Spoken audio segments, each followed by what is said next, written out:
Assalamualaikum warahmatullahi wabarakatuh. Ketemu lagi, wes kayak biasanya ya. Oh betul. Nah, bagaimana kawan keadaannya hari ini? Hari yang cukup cerah, cukup menjanjikan, suasananya adem ya. Wah, adem banget. Nah, untuk kawan-kawan khususnya para pecinta ubi jalar ya, dimanapun anda berada, hari ini spesial saya akan memberikan tips-tips tersendiri ya, bagaimana kita merawat ubi jalar jenis ubi madu yang notabene kita tanam pada musim penghujan ya, atau banyaknya curah hujan ya.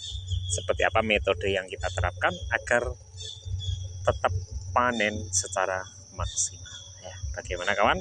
Yuk kita ikuti Bang Heri bersama-sama. Oke kawanku, nah ini langkah-langkah ya yang tentunya harus kita amati, kita lakukan demi keberhasilan tanaman ubi jalar jenis ubi madu yang sore ini saya berada di lahan ya, yang jelas seperti itu. Nah, usia tanaman kita ini sudah memasuki 1 bulan ya, lebih 2 hari atau 32 hari pasca tanam ya. Nah, seperti ini ya. Di sini kalau jenis ubi madu di usia 32 hari sudah seperti ini ya. Nah, sudah mulai menjalar jauh ya. Nah, ini dibandingkan dengan produk milik Bang Heri yang jenis-jenis lain, untuk jenis ubi madu selalu lebih rimbun ya ditanam di lahan kita, dan juga selalu menjalar jauh ya. Contohnya kayak gini. Nah, ini sudah 2 kali lebih tingkat menjalarnya dibanding varietas-varietas yang hasil silangan kita. Diantaranya ada gemoy 1, ada gading dong, ada pelangi, ada red sweet. Itu tidak menjalar ya, walaupun usia sama-sama 1 bulan ya, sama-sama di musim banyaknya curah hujan ya. Oke, ini Bang Heri rendang toh. Ya wes sabar lah. Nah, ini tak ngambil sapi dulu ya. Nah, seperti ini ya. Perbedaannya dengan metode Anda apa bisa dibuktikan. Nah, contohnya kayak gini ya. Nah, sudah menjalar ya. Nah, seperti yang pernah saya bilang, juga banyak yang bilang kalau ubi jalar jenis madu itu selalu menjalar dengan banyaknya akar yang terdapat pada ruas-ruas saat menempel tanah. Nah, ini terbukti ya. Nah, ini dari ujung ini sudah ada 50 cm ya di usia 1 bulan. Nah, ini nanti kalau sudah usia panen di sini 3 bulan, itu pasti akan 3 kali panjangnya dari sekarang ya. Nah, seperti ini ya. Nah, jadi perawatan lebih ekstra untuk ubi madu. Nah, seperti ini. Ini lakukan pengangkatan agar tanaman ini akarnya tidak akan tumbuh di tanah ya. Jadi dilakukan pengangkatan seperti ini. Nah, arahkan sesuai dengan bedengan ya. Jadi diturunnya ning bedengan ya. Andaikan masuk ke parit, ini sudah hampir gandeng ya dengan sebelahnya. Nah, ini paritnya yang jaraknya juga sama. Nah, ini kalau ke arah sini kan hampir sama ya. Ini saya cari dari sebelah. Nah, ini sama 1 bulan, ini sudah gandeng ya dengan tanaman yang di sebelah. Nah, ini kalau kita biarkan ranting utama ini menyentuh tanah, berada di antar bedengan atau di parit antar bedeng. Nah, jadi seperti ini sudah gandeng ya, kita tarik. Nah, ini sudah gandeng. Jadi alangkah lebih baiknya arahkan seperti yang saya lakukan ya. Untuk ubi jalar ini mengikuti alur bedengan ya.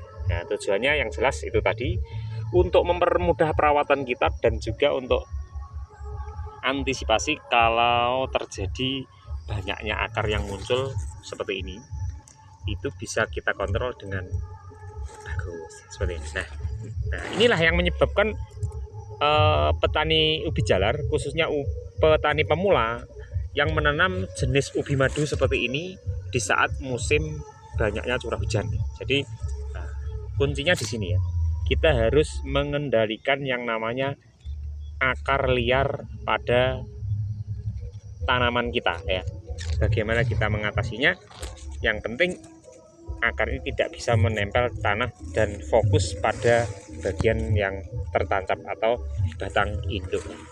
Nah, seperti ini. Nah, ini umbinya sudah sudah lumayan ya. Kalau usia 1 bulan biasanya di sini sebesar jari ya, biasanya seperti itu. Nah, perawatan ini sangatlah harus intensif kita lakukan di masa banyaknya curah hujan ya, khususnya untuk ubi-ubi jenis ubi madu yang menjalar seperti ini. Nah, itulah metode yang sering banyak diabaikan oleh pemula ya, karena ya bukannya diabaikan, yang jelas mungkin belum begitu berpengalaman ya. Nah, di sini juga banyak muncul yang namanya penyakit atau hama ya. Hama itu terdiri dari yang jelas ulat ya, ulat monster ya. Ini sampai 1 batang nih hampir habis daunnya ya. Nah, akar-akar yang panjang seperti inilah harus kita hilangkan juga. Nah, ini kita angkat biar tidak menancap. Fokuskan pada tanaman itu akar yang berada di batang induknya. Wes, kono tok ya. Gampang kowe. Nah, banyak sekali ya cara-cara itu kita terapkan untuk antisipasi kegagalan itu biar kita minimalkan seminim mungkin ya. Di samping perawatan batang daun, pengarahan untuk tanaman itu menuju atas bedengan, fungsinya yang jelas tadi ya, agar akar-akar yang tumbuh di bagian ruas itu tidak cepat menancap pada lahan kita seperti ini. Nah, ini untuk khusus varietas ubi madu ya. Mungkin kawan-kawan banyak yang menamakan ubi cilembu ya. Sebenarnya itu ubi madu, tapi nggak apa-apa, yang penting kualitasnya sudah sesuai dengan harapan kita.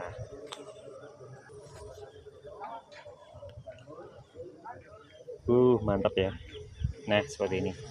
Itu tadi ya salah satu ciri khas dari ubi madu yang kita kembangkan di lahan kita ya, sama ya. Semuanya menimbulkan akar ya. Kemarin nanamnya juga lumayan panjang, cepat menjalar ya. Padahal ini belum kita pupuk ya di usia 1 bulan. Karena ubi jalar jenis ini menjalarnya sangat jauh. Kenapa kok yang Bang Heri tidak dipupuk ya? Karena kemarin lahan ini adalah lahan sawah, kemudian ditanami jagung di musim kemarau itu gagal ya, karena tidak adanya suplai air yang memadai tentunya ya. Nah, akhirnya saat kita tanami ubi jalar, wah ini luar biasa woy. Jadi aman, tidak perlu kita pupuk di bulan pertama ya. Ini nanti kita hanya melakukan untuk pembesaran umbi saja, dilakukan kita antara usia 40 sampai 50 HST ya, untuk pemupukan ubi jalar ubi madu ini ya, biar maksimal. Kalau kita pupuk dari awal, ini nanti umbinya akan over ya, terlalu banyak ya. Yang jelas seperti itu. Nah, peninggian bedengan ini sudah kita lakukan, dan kemarin parit yang kita buat adalah parit utama itu masih terlalu rendah. Nah, akhirnya seperti ini ya, kita lebih dalamkan ya parit utama untuk memotong jalur sirkulasi air ya. Nggak apa-apa, yang penting kualitas air itu bisa meluncur dengan deras. Nah, otomatis antar bedengan itu akan cepat kering ya. Nah, seperti ini. Tapi untuk musim kemarau itu nggak perlu kita lakukan. Yang jelas musim penghujan seperti ini, untuk cara ini ya, mengatur sirkulasi air itu sangat penting sekali ya untuk kita lakukan. Nah, ini Anda kualitas yang bagus ya.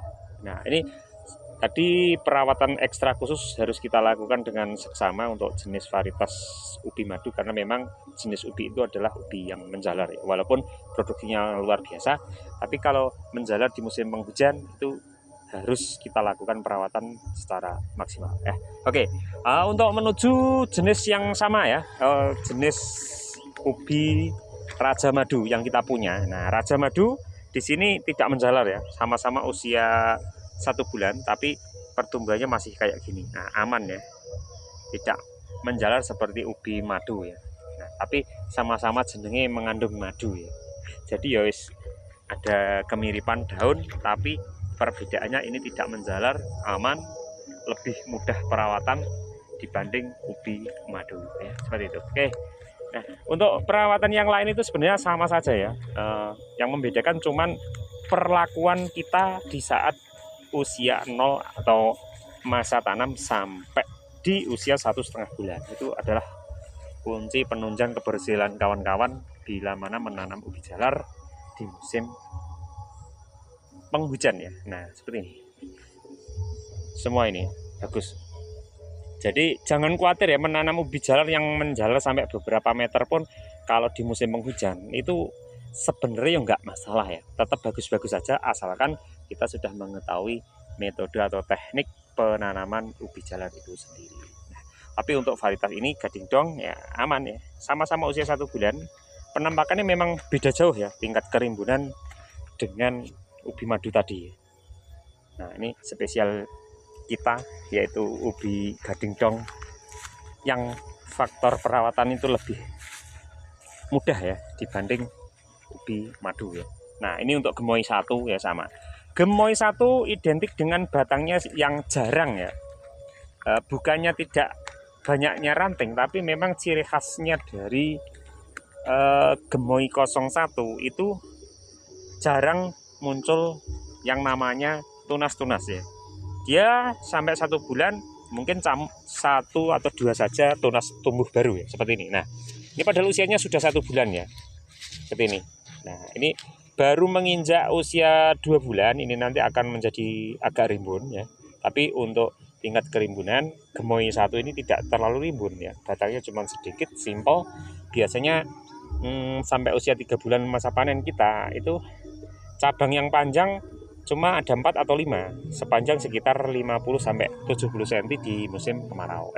Musim penghujan, tapi kemarau ya aman, nggak ada yang namanya menjalar.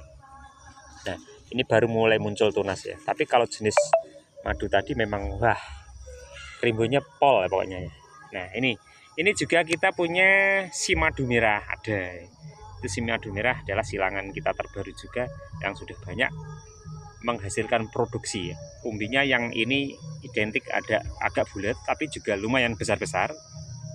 Nah, bagus sekali untuk kita kembangkan pada masa banyaknya curah hujan ya. Nah, jadi kesimpulannya nek nanam itu kita jangan takut menjalar atau tidaknya. Yang penting kualitasnya. Tapi kalau Anda mungkin mempunyai waktu untuk bertani, ibaratnya katakanlah para penghobi itu cuman sekedar hiburan atau sekedar sampingan ya, kita punya kerjaan mungkin kantoran. Nah, itu saya sarankan buat kawan-kawan menanam ubi jalar itu yang paling mudah perawatannya ya. Maksudnya minim perawatan tapi bisa menghasilkan produk yang berkualitas sesuai dengan harapan kita. Ngono pokoknya. Ini yang gemoy 122 pun rimbun ya. Nah, lumayan bagus ya. Cop. Kemudian menuju kembali ya, yang topik utama kita adalah membahas tentang ubi madu. Memang seperti ini ya, ubi madu di sini sama-sama usianya itu lebih rimbun dibanding jenis yang lain ya, karena memang ciri khasnya seperti itu ya. Jadi penake ya nanem semua ditanam, perawatan sama kita rawat ya. Tapi ada intensitas merawatnya itu lebih dibanding yang lain untuk ubi madu. Yes, penting kita tekun aja gampang loh nanam ubi ya. Aman-aman saja pokoknya. Nah, oke ya, terima kasih buat kawan-kawan yang sudah nyimak hari ini sore-sore yang cukup menyenangkan ya. Sambil dengerin sayup-sayup di sini banyak yang lagi hajatan ini ya. Oke, salam tani buat kawan-kawan. Terima kasih sudah nyimak. Assalamualaikum warahmatullahi wabarakatuh.